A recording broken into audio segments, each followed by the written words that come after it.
శరీరం పెరుగుతున్న వయస్సుకు తగ్గట్టుగా ఉంటుంది. అంటే వర్తమానంలో ఉంటుంది. అంటే శరీర అవయవాలు వయస్సుతో పాటుగా వాటి శక్తిని కోల్పోతూ క్షీణిస్తూ ఉంటాయి. కాబట్టి వయస్సుతో పాటుగా జీర్ణశక్తి తగ్గుతుంది, కంటిచూపు, వినికిడి శక్తి, రుచి, వాసన, స్పర్శలను గ్రహించే శక్తి తగ్గుతుంది. వయస్సుతో క్షీణిస్తూ వస్తున్న 5 జ్ఞానేంద్రియాలు తమ ద్వారా వర్తమానంలో ప్రపంచంలో నుంచి వచ్చే విషయాలను మాత్రమే గ్రహిస్తూ లోనికి పంపిస్తూ ఉంటాయి.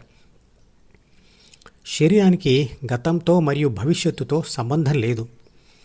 కానీ ద్వితీయ మనసులోని సి అంటే అహం, అంటే నేను, నాది, నాకు, నన్ను అనే భావం, మరియు జ్ఞాపకాల పుస్తకం అంటే డి గత ప్రాపంచిక సమాచారం మరియు కోరికలతో నిండి ఉన్నది.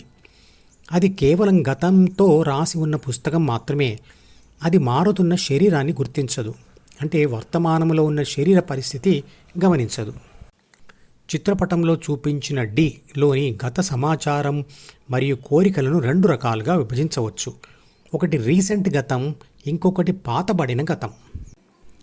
వాడని మనసు మాడుతుంది మరియు వాడిన మనసు బలపడుతుంది అనే సూత్రం ప్రకారం శరీరం రీసెంట్గా ముసలిది అయితే ఆ ముసలితనం గురించిన విషయాలు డిలో రాయబడి అతి తక్కువగా ఆ విషయాలను ఉపయోగించడం వలన అవి బలహీనంగా ఉంటాయి. వీటికి అనుగుణంగానే సి అంటే అహం కూడా తక్కువగానే ఉంటుంది. కానీ డిలోని ఇంకా పాతబడిన భావాలు మరియు కోరికలు యవ్వనానికి సంబంధించినవి కాబట్టి ఎక్కువగా అవి వాడబడి అవి అహంలాగానే బలంగా ఉంటాయి. బలమైన అహం మరియు సమాచారం మరియు కోరికలే గెలుస్తూ ఉంటాయి. మారుతున్న శరీరానికి తగ్గట్టుగా అంటే వయస్సుకు తగ్గట్టుగా ద్వితీయ మనసును మార్చుకునేందుకు ప్రయత్నాలు చేస్తే తప్ప అది మారదు. మారుతున్న శరీరం యొక్క సమాచారం ప్రాపంచిక సమాచార రూపంలో డిలోకి వస్తుంది. దానిని గుర్తించి దానికి తగిన సూచనలు లేదా కోరికలు తయారు చేసి డిలో రాసుకునే ప్రయత్నం చేయాలి.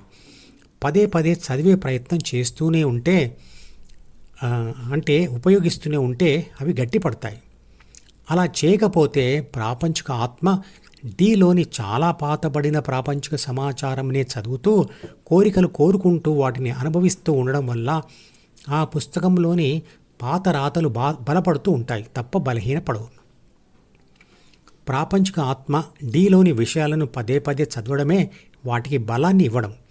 ఆ కోరికలు కోరుకోకుంటే అంటే చదవకపోతే అప్పుడు అవి బలహీనపడతాయి. ద్వితీయ మనసులోని కోరికలన్నీ శక్తితో రాసిన రాతలే. డి అనేది ఎవరికి వారి అనుభవంతో తెలుసుకొని లేదా చెప్పగా విని రాసుకునే మానసిక పుస్తకం. అందులోని ఆలోచనలు ఎప్పటికీ అలానే ఉంటాయి. మనం వాటిని చెరిపేసి తిరిగి రాసుకుంటే తప్ప. రాసుకున్నది మనమే కాబట్టి వాటిని చెరిపేసి తిరిగి రాసుకోవడం ధ్యానం వల్ల మాత్రమే సాధ్యం. ఎవరో చెప్పగా విని ఈరోజు నన్ను శత్రువు అని మనసులో రాసుకొని రేపు మరో సంఘటన ద్వారా నన్ను మంచివాడు అని అనుకోవచ్చును. మంత్రం పఠించినట్టుగా శత్రువు అనుకోవడమైనా మంచివాడు అనుకోవడమైనా పదే పదే అనుకోవడం వల్లనే పాతది క్షీణించి కొత్తది గట్టిపడుతుంది. భావం మారినప్పుడు కోరికలు కూడా మారతాయి.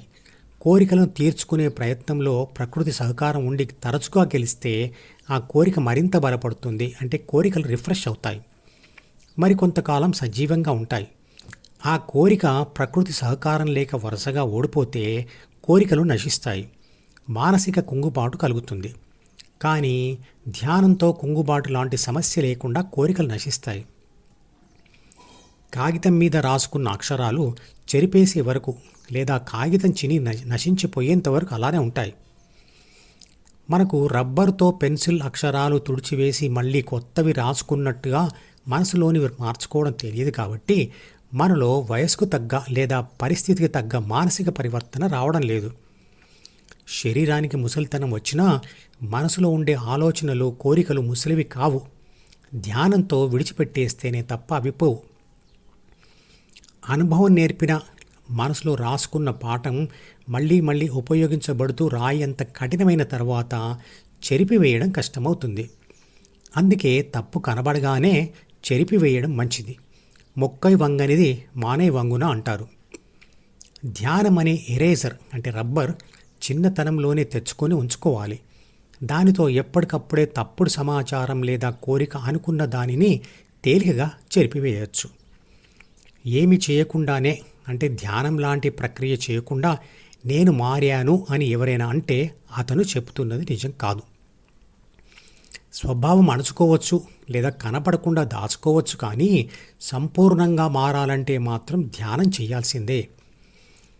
తప్పుడు ప్రవర్తనను మార్చుకోలేని వాడు దాచుకుంటాడు. అది భూమిలోని విత్తనంలాగా స్తబ్దంగా ఉండి సరి అయిన పరిస్థితులు రాగానే మొక్కలాగా బయటికి వచ్చేస్తుంది. మధుపదం యూట్యూబ్ ఛానల్లోని ప్రతి వీడియోకి ఒక నెంబర్ ఇవ్వబడింది.